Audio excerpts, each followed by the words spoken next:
Hi everyone, I'm Kelsey Edwards. I'm 20 years old. Some of you guys might know me, some of you guys may have just found this video on the internet. And if so, I'm glad you did, because you're probably battling some of the same stuff that I've been battling the past couple months. Now I'm making this video to talk about something that happened to me in mid-February and that I'm currently in the middle of battling. It's called vestibular neuritis. It's kind of rare, kind of not. A lot of people just don't get diagnosed, but it's very common to happen after battling a virus. I'm also making this video because I really want to help other people. If you think that you might have vestibular neuritis or any kind of vestibular disorder at all, that I'm really just hoping that this video will help you, because I remember how scary it was to be alone and having to deal with some of the craziest symptoms. I'm also going to explain to you guys what my life is like now and what I am doing to get better. So today is April, I think 24th, and I'm about 3 months into vestibular neuritis, and it all started back in February. So first off, if you don't know what the vestibular system is, it honestly connects to almost everything, like your ears, your sinuses, your brain. It really has a lot to do with your balance, the way that your eyes are seeing the world, and just like the signals that your brain is getting about like the world. And it can really mess you up if like that vestibular nerve is damaged in any way, or honestly, so many things can happen. You can get this in so many ways, but mine specifically was an ear infection and a sinus infection, which seems to be pretty common. It's not an exact science yet. Like, there's so many, well, honestly, there's not that many places that you can go to get information on vestibular stuff. So much of my answers were done through my own research and just listening to other people that were dealing with similar things. It's something that it's just kind of confusing and kind of alarming a little bit, just because a lot of doctors, they're not going to be able to help you the way that you think. Like, if you go to the doctor for a broken bone, like, you assume like they can give you surgery or medicine or something, you know. This is something that is totally self-recovery, and looking on the internet, you can scare yourself half to death, because you can see people who are dealing with vestibular problems or disorders or vestibular neuritis for 15 years, and there are horror stories like that. And I just want to make this to show you that I am getting better, and you don't have to live with this your whole entire life. First, I'll tell you a little bit about how mine started, my symptoms and stuff, and then I'll talk about like testing, doctors, everyone that I saw to get me to where I am right now. So it started back in February. It was February 14th. It was Valentine's Day. I go to school at IU, Bloomington, and I loved school. I was a busy bee. I was out every weekend. I never missed a chance for a good time. So it was Valentine's weekend, and I went out with friends and my boyfriend, and I got really sick that night. I remember coming home. I was sick a couple days before, but like this night really did me in. I was like, oh my God, I feel awful. I lost my voice completely. My head, like, it was awful.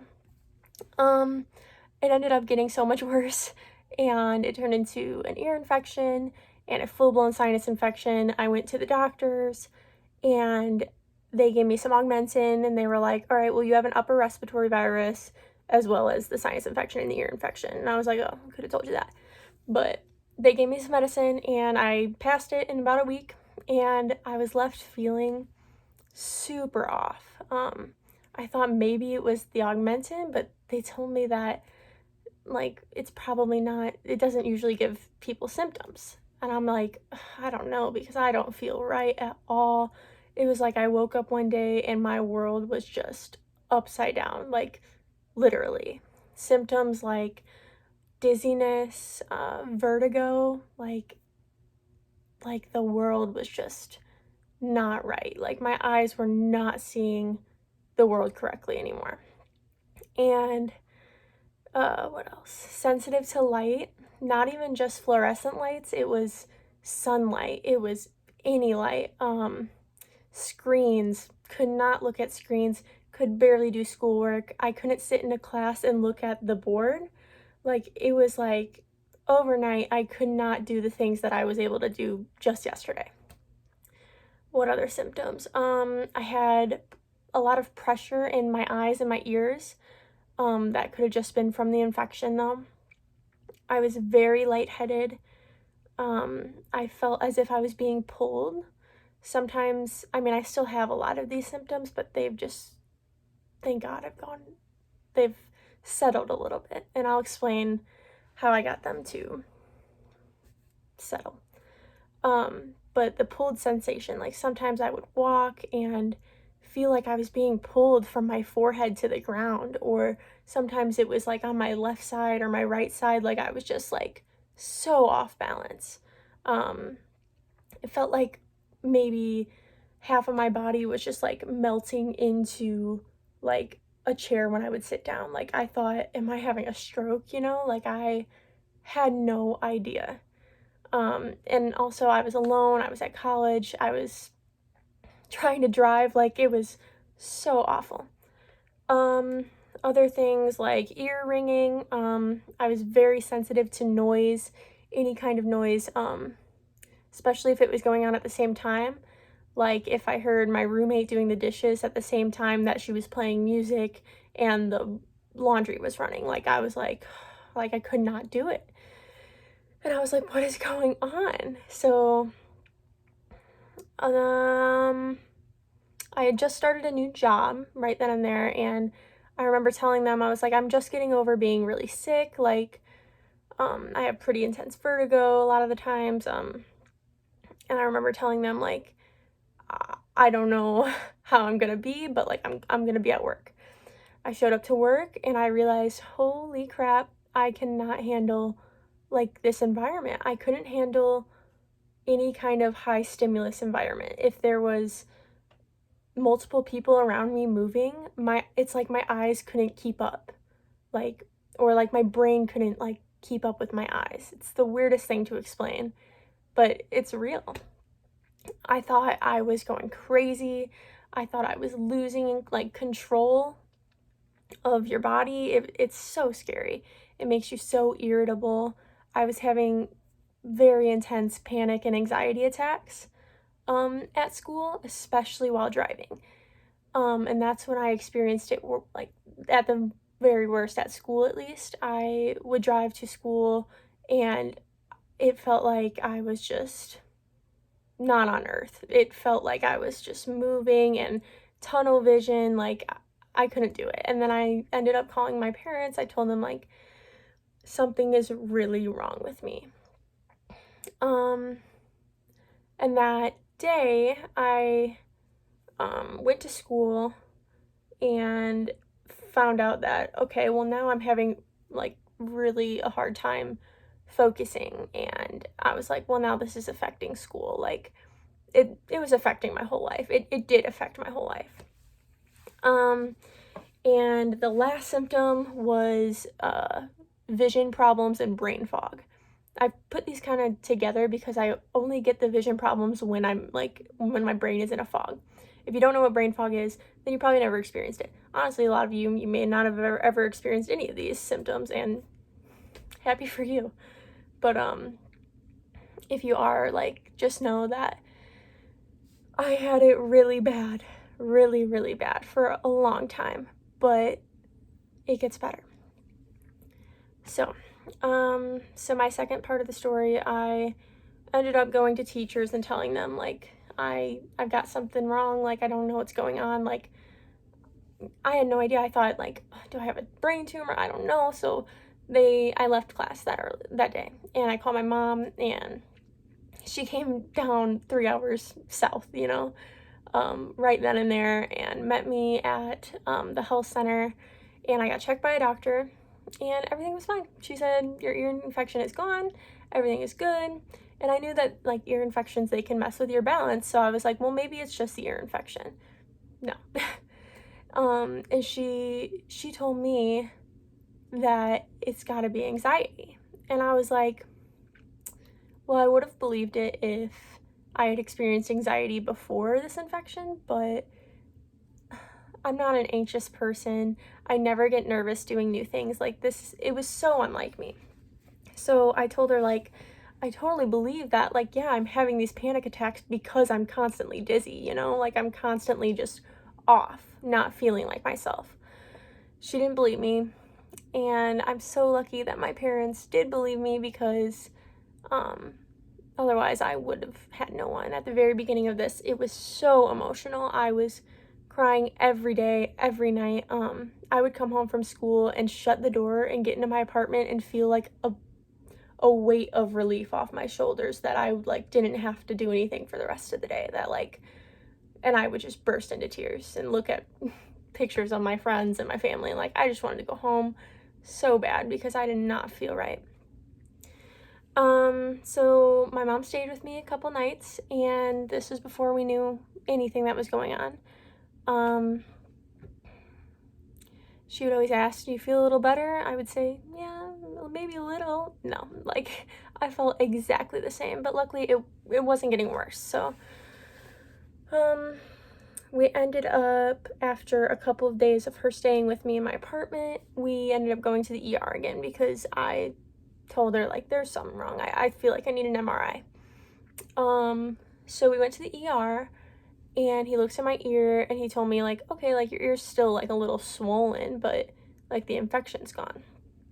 And he told me, do some Flonase for 2 weeks and take a decongestant, and you'll be back, you'll be good as new. Didn't want to do an MRI, didn't want to do anything. So I was like, okay, that's fine. He made me feel better. Like, he's like, told me that ear infections can mess that system up. And he said, like, in 2 weeks, you'll be fine. Went home, and then another week went by. My mom was back home by now, and I told my parents, I'm like, I'm not getting any better. Like, I need to come home. So this was a week before midterms, and I had to go to all my professors and tell them, like, I mean, they could see it in my face. Like, I was a mess. And luckily, they all worked with me and allowed me to do either my midterms online or whatever, and we ended up being online anyway because of coronavirus, so it all worked out. But I ended up going home, and I saw several doctors. I saw an ENT doctor because I heard that they deal with, like, obviously the ear and, like, vertigo and stuff, and he referred me to a neurologist after saying that my ear was totally fine. And the neurologist had said that was, like, the first time that I had heard, after doing my own research and basically already knowing that it was probably something with vestibular system. He had said, okay, like, let's look into your vestibular system and run some tests and maybe start some rehab. So I did a bunch of testing, MRI, an MRA, I did, like, dizzy chair, I don't know what it's called, rotation chair, testing. Everything basically came out pretty normal. I had a cyst on my frontal lobe, that we saw from the MRI, but they don't think that that's what was causing it, and neither do I. I don't get headaches, which is, thank God, because I don't know how I would deal with headaches, like, on top of all this. But, so they don't think it's that, and other than that, they really didn't find anything. So that's when they're like, all right, well, all arrows are pointing towards your vestibular system, because if you have vestibular neuritis, sometimes it won't show up on a test. Sometimes it will, and you could see like the damaged nerve, I think that's what they said, but on mine, like, it didn't. And they said that that's common. So while I got home, like right when I got home, from college, in the middle of all the testing and stuff, I started to develop severe anxiety. And this was right when the coronavirus lockdown had happened too, so I was not in a good state of mind at all. This anxiety, it took everything out of me. Like, I feel bad for my family that had to see me like that, because it was to the point every day I was begging my parents to take me to the ER. Like, not a day went by that I didn't beg them to take me in, because I thought there was something wrong. Like, they had to have missed something. Like, I didn't know. And I was getting symptoms like tingles and weakness in my left arm and my whole left side of my body, and so tense from the anxiety, like, to the point where, like, my stomach, like, hurt so bad, because I was just always tense because of how dizzy I was. Like, when you're dizzy all the time, it's just so hard to manage. And so, like, you're always grabbing things, you're always just making sure that you're not spinning and that it's just all like an illusion. But anyway, the anxiety became something that I could not handle. I really couldn't even shower on my own. I had to take baths, and there was even one time, I can't believe I'm saying this, but there was one time that my mom had to wash out the soap in my hair because it was that bad. Like, the light, the sound of the water, like, everything was making me, like, I just couldn't handle it, and I had to get out of there.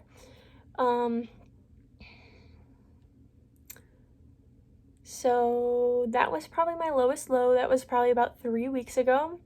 I was nearly bedridden. It honestly seemed like I had a disorder. Like, I was disabled. I still can't drive, but I mean, I'm getting there. I can't do anything, really. So yeah, that was my lowest low. And I worked with an amazing nurse practitioner, Heather. She is awesome, and she told me, like, we're not gonna let you go, like, we're gonna do everything that we can to make you feel more like yourself. And that's when I started to feel better. And here is what I did. I know you guys are probably waiting for this if you're watching this because you're having the same symptoms. Sorry it took so long.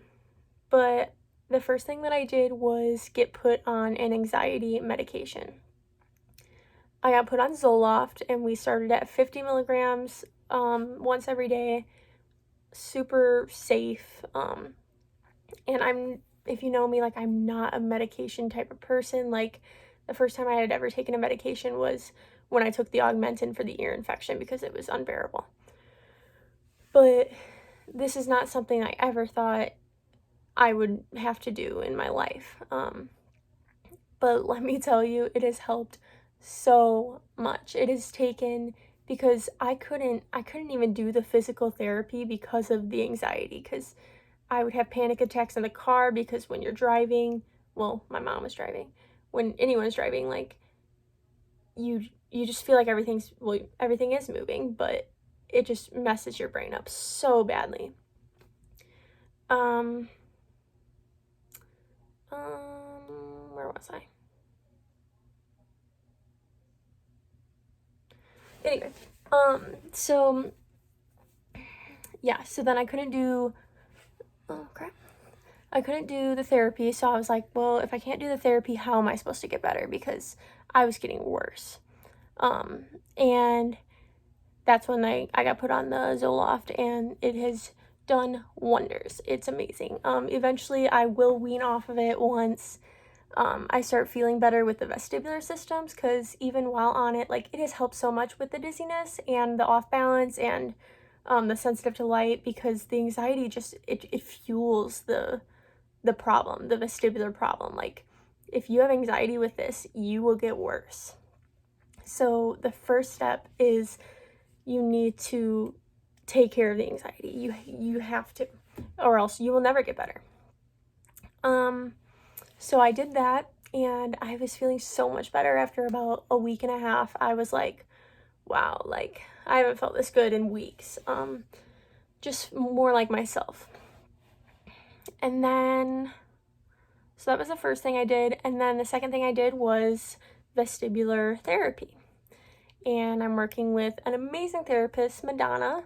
And she has me do a lot of like vision exercises and balance exercises on like a yoga mat, because when you don't have any balance, even walking on carpet or a yoga mat is an extreme challenge. But I have been getting so much better. Like, every time I go, she sees improvement, I see improvement, and I'm just much happier than I was a couple weeks ago, because these symptoms seem to be dying out. But it does take a while. The last thing that I did was I got into essential oils. At first, I was like very skeptical. I was like, if I put oil on my wrist, like, what's really gonna happen? But I think it's all a mindset kind of thing. Like, I was so desperate to get better. Like, when you have all these symptoms where you're just not feeling right, you just feel absolutely awful. Like, you would do anything to get better. Like a surgery, like if it took brain surgery, I would do it easily, because these symptoms are just so all-consuming, and they just take every single part of your life and alter it. So then, yeah, the oils, they seem to work pretty well. They don't do, like, it's not like medication where you put them on and it's like, okay, like, it's gonna do its job, but it's like something that you have to, I guess, kind of believe in. So yeah, that's the stuff that I did to get better. If you're dealing with this, I am so sorry. It is absolutely awful, but just know that I am 3 months in, and I'm feeling so much better. So much better. I just feel like I'm over that hump, probably like 75% back to 100%. So I'm almost there, and I'm hoping that by August I will be back at 100% and I can go back to school and live my normal life. So yeah, so don't let anything on the internet freak you out. You don't have to live with this. Just let your body heal, and number one, get rid of the anxiety. That's what you need to do. All right. Thank you for listening. Goodbye.